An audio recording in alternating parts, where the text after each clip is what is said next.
আসসালামু আলাইকুম ভিউয়ার্স, কেমন আছেন সবাই? দিদিরা নমস্কার। কেমন আছেন? তো প্রতিদিনের মতো আমি আজকে আপনাদের সাথে আমার রান্নাবান্না নিয়ে আসছি। কি রান্না করছি এগুলোই শেয়ার করছি।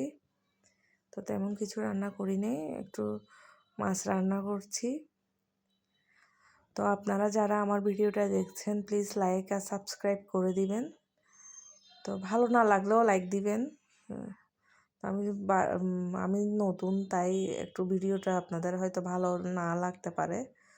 তো আপনারা যদি লাইক দেন আমার কনফিডেন্স বাড়ে, আমি আরও উৎসাহিত হই ভিডিও বানানোর জন্য, আর আমার চ্যানেলের জন্য ভালো। তো আপনারা লাইক আর সাবস্ক্রাইব করে দিবেন।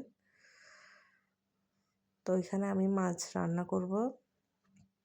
আমরা চট্টগ্রামে মানুষ মাছটা একটু ফ্রাই করি না, ফ্রেশ মাছ মানে ফ্রাই করে রান্না করি না, আমরা এইভাবে রান্না করি। হলুদ মরিচ একটু সামান্য মশলা এগুলা দিয়ে ভালোভাবে কষিয়ে রান্না করি।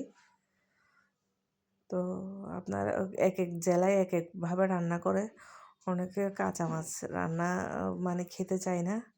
তো আমি ভালোভাবে কষিয়ে নিয়েছি অফ ক্যামেরায়। তো বেশি করে টমেটো দিয়ে দিচ্ছি, এত বেশি ঝোল দিই না মাছের মধ্যে। হালকা ঝোল রেখে আমি আমার মাছটা রান্না করে নিচ্ছি। তো আমি এখানে অল্প আছে আরও অনেকক্ষণ রান্না করেছি। তো আপনাদের ভিডিওতে হয়তো অনেক দ্রুত মনে হচ্ছে। এরপর এখানে আমি একটু ফুলকপি ভাজি করব।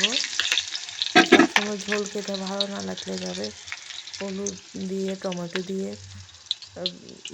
ভাজি খেতে ভালো লাগে।